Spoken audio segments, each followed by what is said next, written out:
Ladies and gentlemen, welcome to Joe Oriani's podcast. My name is Joe Oriani. You could reach me at joeorianipodcast@yahoo.com, or you can get hold of me on OrianiJoe3 on Twitter. I do have Instagram, but I'm not sure why and don't know what to do with it yet. So I will keep on trucking away till I get it. Just a reminder, if anybody, just a reminder that everybody knows I am not the star of this video. I am not the star of this interview. The person on the other end is. All I am is like a moderator trying to find out how they progressed and what they do with their lives. Some of them are quite young, some of them are a little older, but everybody has a story. And if you know anybody who has a story, just let them get hold of me and I will gladly put them on. Now, my next guest I met back in, I think it was 2019, 2020. She worked with me for a while. One thing I always loved about Stephanie, she always had a great smile, great bubbly personality, and she was fun to work with. We always had a good time. And Stephanie, how do you pronounce your last name? Roar, like a lion. Okay. Stephanie, let's talk about a little bit about your history. You were born in Denver, North Carolina? I was, yes. Where is that? I never heard of it. So it's in Lake Norman area. It's about 30 minutes outside of the Charlotte area. How was it? How is it? Is it rural to my city? How was it when you were growing up? I mean, it was good. It's very, I mean, I grew up pretty much in the suburbs area. I grew up on the lake, so that was a really, really cool experience. I spent my time going to like Bloomington Performing Arts in Charlotte a lot of times as a kid. When I was really young, I have always been involved in art. And so when I was 3, I took a dance class. And basically from that moment on, I was like, wow, how can I make my whole life about art in some way? And so I just kind of went from there. Yeah, I mean, that's kind of what I did in a nutshell growing up. That is so cool. You living in Charlotte now, or you living in Florida? I actually am living in High Point, North Carolina, which is where I went to school. Oh, okay. I don't have that here. Sorry. No, it's Yeah, fine. Charlotte on you. Everybody does that to me. It tells me you're curved to start this off. Now you went to East Lincoln Senior High. Were Yes, you in the band there or something? I was in color guard. So I did color guard for 4 years there. Was extremely competitive. It was a really, really cool program. I was under the direction of her name has since changed since then, but her name was Rachel. She's now known as Rachel Fry, who is a lovely woman. We had 3, well, I can't even say that. I had a bunch of different instructors while I was there. We kind of went through a really big period of growth. And so when I was a freshman, I started off with 2 different instructors. Primarily, Rachel was always there. She was basically like our head, almost like a director. And then I had Zakia. She was wonderful. She did flag, mainly equipment and rifle. And then Karen, who did dance primarily. And then my sophomore year, we went through a big transition. And so they left. And so we gained temporarily for, I think, literally a semester. His name was Ben, I think. He also taught at Nations Ford High School, and then he left, and then we got Trent Williams, who is still, I think, currently involved with the color guard today. But yeah, I did fall and winter for 8 seasons, super competitively. We went to WGI Worlds my senior year, first time in 4 years that they had done that. And so we were semi-finalists. We didn't make finals, unfortunately, but we ended up being, I think, placed 17th in Scholastic A regional class in the world. They have now since grown. I don't even know. I think they're Scholastic World now, which is like the world class for high schools.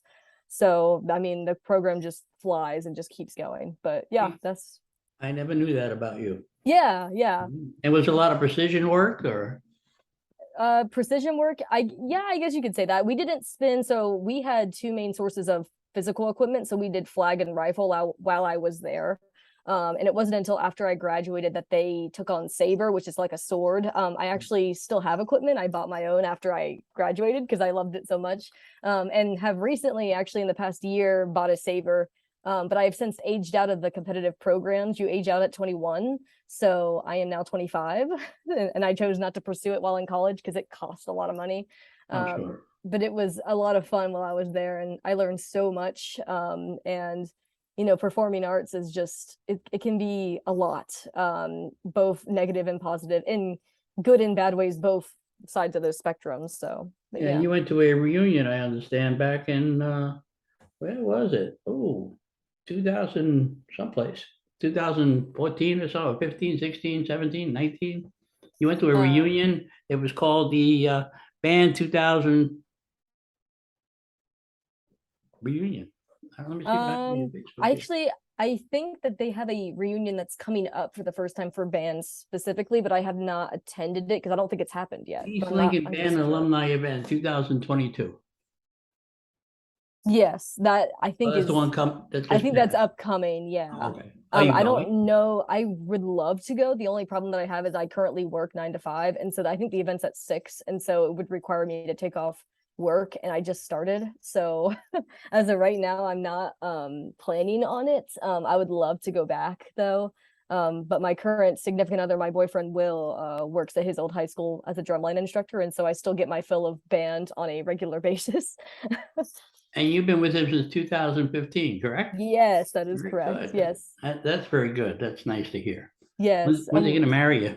Oh my gosh, that's a great question. I get that all the time. I I don't know should ask yet. him.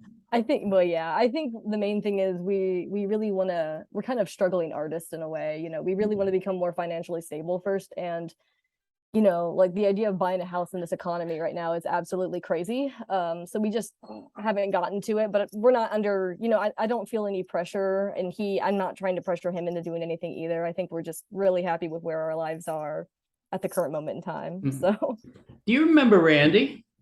I do I remember tried to Randy. interview him the other day, and he's dating that. You remember that girl, Sarah? Yes. Are Little they're still midget? together. Yes. Yes. And I tried to ask him, and she was there when he was going to get married, and the recording didn't take, Oh and he will not come no. back on because she was laughing. So anyway, all right. So you studied also electronic media. What is that? So electronic media production, it's kind of the way, so that that title has actually changed at that school since then. They're constantly like trying to do new things, but at the time while I was there, it was really heavily more video and audio production. So I learned how to use like Premiere audio, like Adobe Suite, those kind of things. So we had a whole class while I was there, and they've since changed it now, called mediated communications, where we had to take, basically it was just all the Adobe Suite things in one semester, which was a lot. It was very overwhelming, but we had Premiere Pro, Adobe Audition, InDesign, and Photoshop. And then in my major, depending on what you went on to do, what you chose to do, I chose to take more Adobe Audition courses. So I took audio production 1 and 2, and then I was, as part of my major, having to take video production 1 and 2, which was more Premiere based, and also being a part of the student news station at the time. So I had to be a technical director, a regular director, and a audio board operator at least one time during that semester. Okay, now Yeah. let's stay at that point in your life for a minute before you get on to your recording engineering. Yes. Before we get to that, I have to ask you, what did you want to do with, what goal do you have set in your life at that point? Do you remember? At the time that I went for my major, you mean? Yes. Um, that's a really good question. I feel like I'm still to this day figuring out what I want to do. Growing up, I was always in arts, and so I was trying to merge two worlds, because I am personally the daughter of an engineer, and my mom is in sales and communications. So being an artist in my family was difficult. It still is, and I still do things. I minored in music. So the idea that I had was being more into audio production, recording versus video. I still really love video. I grew up doing YouTube videos and things like that. But as far as like where my heart is, it's more doing things that are music based or like radio based almost. So I'm still figuring it out, but I think at the time, whenever I declared my major, I actually started off undeclared and then declared my sophomore year. Um, I thought that maybe that was a good path for me at the time. I just thought it was fitting for my personality and, it was, I don't know, in the right field for me, I thought. So, Oh, yeah. you got the personality for it. You Well, do. thanks, Then you Joe. I went on to appreciate. study at recording engineering at Technical Community College, Yes, so that was actually class of after, 2022. yes, I just graduated this What'd past you do there? What'd you May. take? So GTCC is a really cool program. So they have been an entertainment technology school, the High Point School, for actually several years. And so while I was there, I took a bunch of different courses. I took equipment maintenance, which was essentially learning how to solder like audio cables, and doing a bunch of stuff with that, XLR connectors, TRS connectors, and then also taking live sound, which is a whole different beast in of its own versus recording. I mean, they're similar in different aspects. It's just like the electronic signal flow through an audio board was the main thing that I learned while I was there.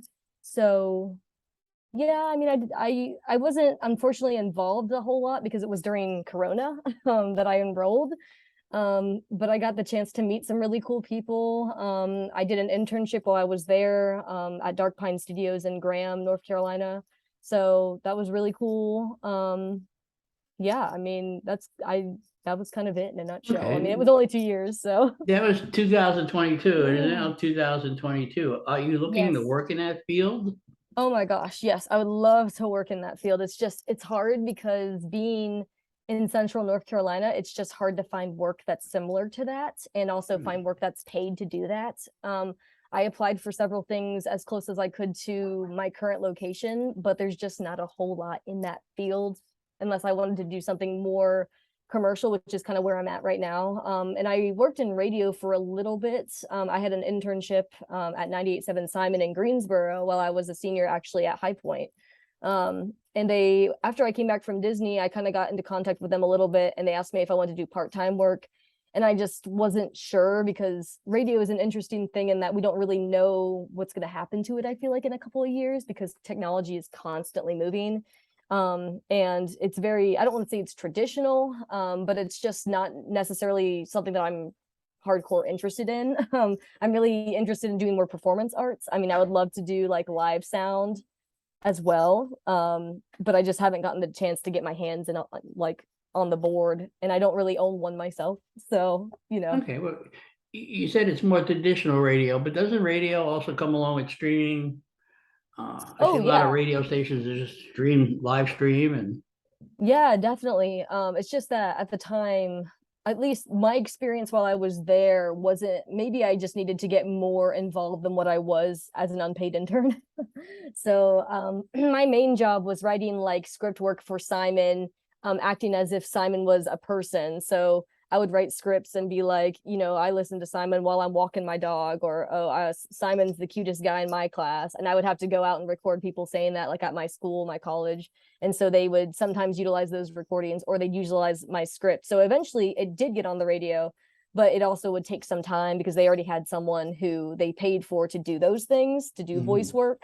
And while I think that I could do a really good job, and I've done a lot of like voice work for like radio and commercial before at my school at High Point, as part of HPU radio, I just I just don't know how easy it is to get into something like that. And it's just not as creative as I want it to be. A lot of it is very much like, oh, let's run this commercial, which is totally fine. It's just not really what I want to do, if that makes sense. Yes, it does. Now, my question, what are you doing now? I'm currently a partnership coordinator for Flow Automotive in Winston-Salem. I Okay. started about, how long did I start? Like 5 weeks ago. So I'm still like a baby. I'm brand new. But essentially, on a basic level, what we do is we take corporate money that we get from the dealerships, because we're a car company, from the car dealerships, and put it towards events, organizations, nonprofits, in order to help fund their event. And so we get assets from that event. So, and we also, it's kind of complicated. There's a lot of overlap in my current position as far as like social media and content goes. I think eventually we're actually having a meeting this Thursday about managing content, what we potentially could be doing as part of that. But I go out and I do weekend events. We recently did Years in Guitars, which is a big event that they have. It's like a bike race in Winston-Salem that they've had for several years. And so we kind of handed out t-shirts and we organized and we kind of, we did some stuff with the flow tent. And yeah, I mean, on a basic level, it's a very much a 9 to 5 marketing job. So And you like it? yes, so far so good. I So like far, so it. good. I would think it'd be fun trying to get advertising and trying to find advertisement dollars and how to spend them and have all these party planners and at your beckoning call to do what you need to do. I think Yes, that'd be so cool. yes, So, it is really cool. all right, let's get back to where you used to. We used to work at Rand Enterprises, and I'm going back a ways because Oh yeah, you that was haven't like my updated your first job. profile in a long Oh time no, here, and lady. there's certain positions on there that I also haven't included just because I'm lazy, and on if you're looking at my Facebook, it's like, Yes, I am. whatever. But yeah, so my first, I guess that was my first like full-time job, and really my first job I ever truly had. It was like right after, it was in between college and high school, or maybe college, I can't really remember. That actually is Train in Charlotte. So it's a compressor parts for air conditioning units job. My dad works there. So he got me Okay. my first job working. I was an inventory manager. I kind of went around and counted like compressor parts, put in and then put them on like a system. So they were moving a bunch of things, and so they really just needed someone for the summer. So I literally worked like 9 to 5 or 8 to 5 in the summertime. At the time I made $12.50 an hour, which was super great pay for that time. So I was super excited to take on that job. It was a lot, I mean, but it was good for my It was a time. good experience, I'm sure. Yeah, I'm yeah. gonna I skip your next job because I don't want to talk about the Banana Republic. We all know what that now is. No, we're gonna retail skip is the that. most We're gonna go boring right to thing. 98.7, Simon. How did you get Yes. that job? I got it through my audio professor at my college. So I had a really great working relationship. His name's Jim Scott.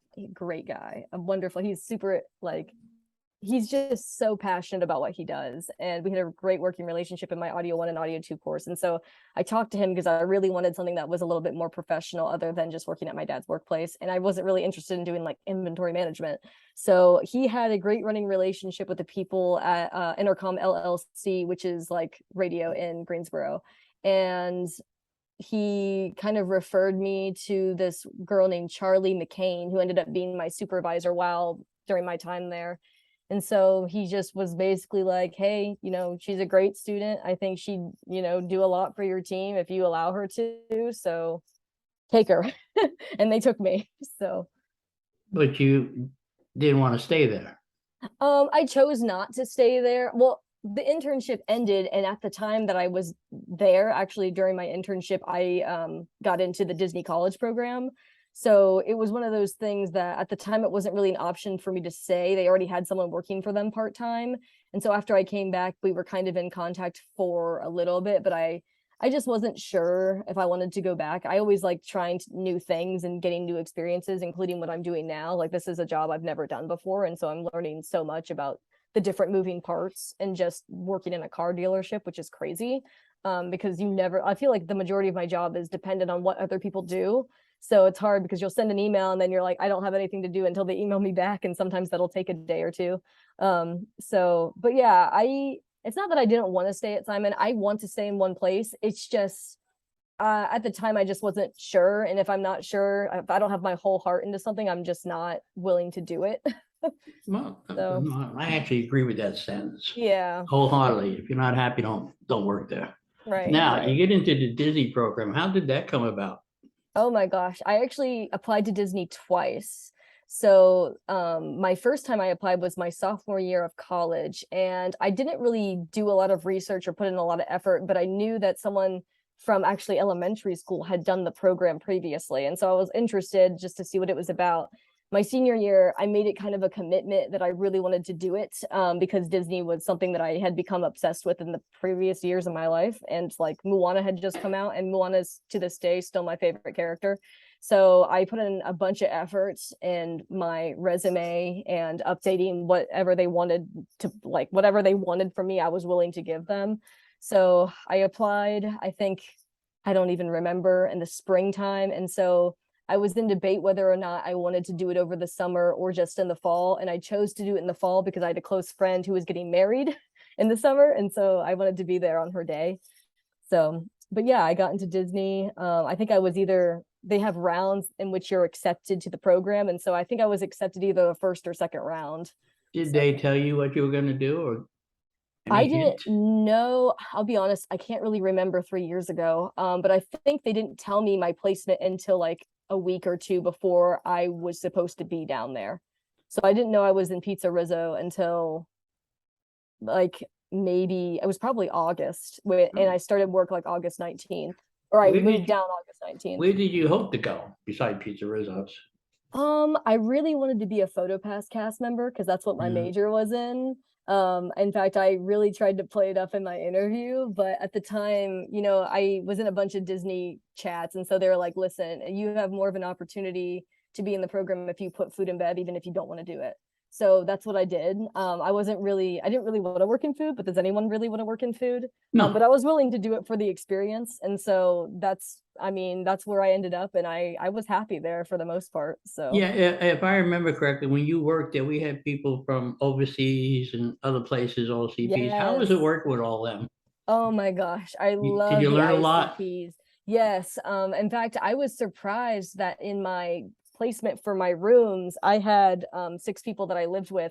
And I was shocked that I didn't have any international like people because that's kind of what I expected. And we talked about Mhm. it in our interview. I think that's a question that they might be required to ask as a recruiter for the program because it's something that you're nonetheless going to come across. But I learned so much. I'll be honest, I can't remember everyone's names, but I'm still in contact with some of them through Instagram and actually TikTok, weirdly enough. They'll like send me stuff or I'll comment on their stuff and they'll comment on mine, which is super cool. I think her name, the girl I'm thinking of in particular, I think her name's Annie. She came in at the very last, Nana the and NAWA?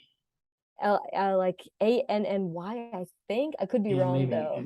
She was, I can't remember where she was from exactly, but she Korea? was, no, but she was really cute. I remember the Korean girl too. Oh my gosh, I can't remember her name. Um, I'm thinking of ANNY, I think is the way you spell her name. I could look it up if I need to. I can't remember her name. I feel so bad, but she's wonderful. She was so nice. And I remember she was going through training right during Christmas time. And so the whole time she was there, she was like, "Is it this bad all the time?" And I was like, "No, no, no, you'll be fine. I promise." And then I said, like the second week, like the week after Christmas and like New Year's, you'll be golden. You'll be fine. And I think it did get a lot better for her, but unfortunately I wasn't there to see it because I had already left. Yeah. But I yeah. do remember Christmas time there with all the registers open. Oh Grandma yeah. screaming at me to tell me to stop singing, and that was always fun. It was always, oh my gosh, Christmas time was the most stressful time. And I always tell people that now. I was like, if you want to go to Disney during Christmas time, go in like early November because the decorations are all out, but then Yes. you miss most of the crowds. Did Um, you did you learn anything about dealing with the different types of personalities, or did it help you further along? Most of the time when people ask me actually in job interviews, they're like, what's the biggest thing you learned from Disney? And I think the biggest thing is definitely different types of leadership styles. Um, just generically, I had some really, really great leaders there. And then also situations that we just didn't have control over. I don't remember everyone's names, unfortunately. I do remember, oh my gosh, what's her name? I want to say Dejanay because there's a girl I work with currently. That's her name, but that's not who I'm thinking of. Sarah? Um, Sarah was wonderful. I think didn't she also do mellow or not mellow mushroom? That's where I'm really close to mellow mushroom at my current workplace. Mama Melrose. Didn't she also do I leadership think for them? well, I don't know if she did Mama's, but not, now she's doing back to Pizza Rizzo's. I'm not sure if she did Oh, Mama's. okay. Maybe I'm thinking of Toy somebody else. Story was one she went to for a while, after a while. Yeah. Oh, okay. Yeah, yeah, yeah. I forgot about Toy Story. Gosh, it was crazy that we had those 3 people grouped together, and like Toy Story was on the other side of Hollywood Studios. So, um, But I also remember our proprietor walking in and being like, "You guys need to smile 24/7," and all of us were like, "I physically Oh, can't do Dana, that." Yeah. I did not like Dana. I think a lot of people had some issues with her. I never really came across her that much, but I remember being warned, and also having certain people like coordinators being like, okay, this is the exact correct way that you need to wipe a table, because Hmm. they're going to be that specific. And I'm like, okay. Like, I didn't think it's that serious, but he's like, if the proprietor's there, do it exactly like this. I'm like, okay. So Dana left a couple months ago, and I got this new guy in, Will. yeah. He is terrific. You're Oh. able to approach him and talk to him. I gave him some ideas that he took and he used. He tried to pick my brains, but then of course I retired at the end of June. And Yes. then I couldn't do it after 3 weeks. And then I went to You got bored. sci-fi and I got fired Oh. last week. So that was good. Oh my gosh. Well, that's okay. I don't mind. Were you busy? Were you just, you're having too Well, much you know fun? what it is? They give you the cars and they're numbered, and I wasn't getting the numbers right. I said somebody wrong. Or we Yeah. had a leader that I argue over milkshakes. Like they give you a cup of ice cream and say it's a milkshake. Where the hell's the milk? Yeah. And they tell you to do one thing, and she come out and tell you to do something else, and I didn't agree with it. But when Will Oh. found out today, because today somebody told him, I was told, I got a phone call just before this, that he was very bent out of shape. That I was let go Oh. because we got along great. Dana just Yeah. used to walk in with the broom. Yeah. Yes, Dana, we're all glad she's gone. Sci-fi. Sci-fi would have been an interesting experience. I really like their costumes that they have over there, but I'm sure, I mean, and I was told from, the other CPs about the horror stories that we had at oh my gosh, ABC, I Oh, I think. wouldn't work at ABC if you gave me $30 an hour. Yeah. I heard so many people talk about how poorly that was run, and I was like, wow. And they're like, you guys are so lucky you guys don't even know it. I'm like, oh, okay. Yeah, Okay. first of all, you got off they closed at 5, so when you were there, I think we were closing at Yes. 7. Oh yeah. Well, we became seasonal, I think. The majority of time I was there, actually, my roommates were really annoyed in some ways because I had like almost a normal working schedule. I still had to Mhm. work crazy hours during Christmas because, like 50 hours a week, but that's what Disney is.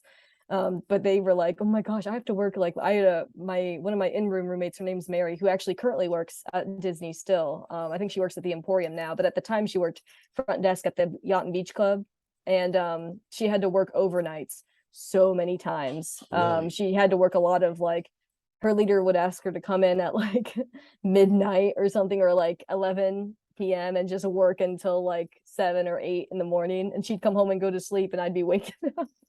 Well, Um, when I went to sci-fi a couple of weeks ago, yeah, well, let me tell you a little story. You might appreciate this since you know me well enough. sure. When this guy Will come in and he was in charge of Mamas and Toy Stories, and I said to him, Will, he watched me have fun, like I always did, make a total ass out of myself, have a great time, sing, etc. He goes to me, Joe, go over to Mama's one day. I'm going to send you over there, and you're just going to let loose on them. I said, Oh really? man. This would Oh be my fun. god. I went over there and I told the coordinators, I'm not bussing. I am not doing anything. I am not seating people.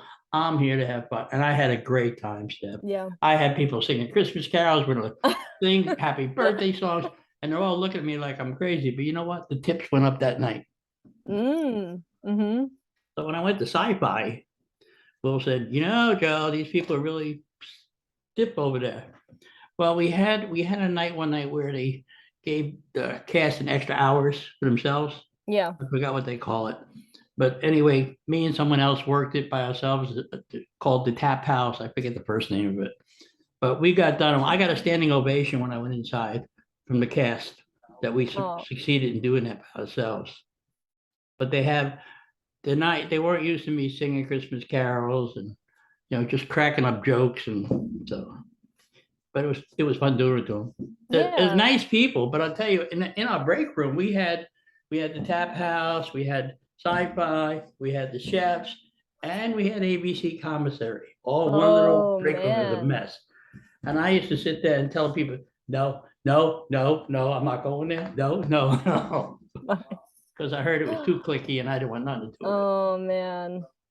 Yeah, I mean, I didn't think about how lucky I was to get placed at Pizza Rizzo's until after I had already started, because I remember walking there my first day and being like, oh my gosh, like this is so close to costuming, like walking through Hollywood Mhm. Studios instead of having to go all the way to what's the other pizza place that people would mix up with us. And it was like on Sunset Pizza Boulevard. Safari or The other one in someplace. Hollywood Studios, I can't remember the name of it right now.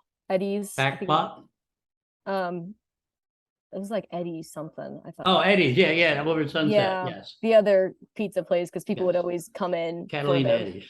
yes, Catalina Eddie's. I was thinking like, oh my gosh, if I had been placed there, I would have had to walk all the way around or Mhm. like get a golf cart or something to get there to work every day, and then still have to walk through the parking lot and try and find my car. I think we all had a moment where we were always like trying to find our cars in that, because during the Well, time I was there, that's when Star Wars Galaxy's Edge opened. And so we had all those like videographers and stuff out in the parking lot for a good time, and having drones and stuff, people flying stuff. And well, so I got to tell you, when new CPs would come in, now I wasn't a trainer. They didn't want me to be a trainer. They said I was too rough around the edges, which is okay.